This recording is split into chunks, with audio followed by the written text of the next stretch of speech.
குழந்தைங்களுக்கு நீங்கள் வெறும் நைட்டு டின்னர் இட்லி இல்லை சாதம் தான் கொடுத்துட்ருக்கீங்களா? ஸோ என்ன கொடுக்கணும்னு கன்ஃபியூஷனாக இருக்கா? இந்த ரெசிபி ட்ரை பண்ணி பாருங்கள். குழந்தைங்களுக்கு ஸ்டொமக் ஃபில்லிங்காக இருக்கும். நைட்டு எந்த டிஸ்டர்பன்ஸும் இல்லாமல் நல்லா தூங்குவாங்க. ஸோ நான் 1 கிளாஸ் அளவு கோதுமை ரவை எடுத்திருக்கேன், சம்பா கோதுமை. இதை நான் மீடியம் ஃப்ளேமில் வச்சு ஒரு வானலில் வறுத்து எடுத்துக்கோங்க. இப்போ ஒரு குக்கரில் எண்ணெய் இல்லைன்னா நெய் சேர்த்துக்கோங்க. காஞ்சதுக்கப்புறம் 1 பிஞ்ச் கடுகு, 1 பிஞ்ச் ஜீரகம் சேர்த்துக்கோங்க. இது நல்லா பொரியட்டும். ஸோ இப்போ நான் வெட்டி வச்ச காய்கறி சேர்த்துருக்கேன். இதில் என்னென்ன இருக்குன்னா, குட்டி குட்டியாக நறுக்கின வெங்காயம், கேரட், பீன்ஸ், உருளைக்கிழங்கு 3மே இருக்குது. இதை நல்லா வதக்கி விட்டுக்கோங்க. உங்களுக்கு வேணும்னா பச்சை பட்டாணி இதில் சேர்த்துக்கலாம். 1 பிஞ்ச் உப்பு ஆட் பண்ணிக்கோங்க. உப்பு ஆப்ஷனல் தான். 1 கிளாஸ் சம்பா ரவைக்கு 3 கிளாஸ் தண்ணி நான் எடுத்திருக்கேன். 3 இல்லை 3.5 கிளாஸ் நீங்கள் சேர்த்துக்கோங்க. அப்போ தான் நல்லா குழைய வேகும்.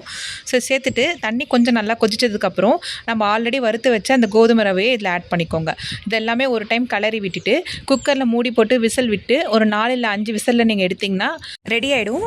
ஸோ வெந்ததுக்கப்புறம் ஓப்பன் பண்ணி பார்த்தீங்கன்னா இப்படி தான் இருக்கும். உங்களுக்கு தேவைப்பட்டதுன்னா சுடு தண்ணி ஆட் பண்ணி நீங்கள் மசிச்சு குழந்தைங்களுக்கு ஊட்டி விடலாம். ஸோ இது வந்து பார்த்திங்கன்னா ஃபைபர் கண்டென்ட் இருக்கிறதுனால கான்ஸ்டிபேஷன் இஷ்யூ இருக்காது.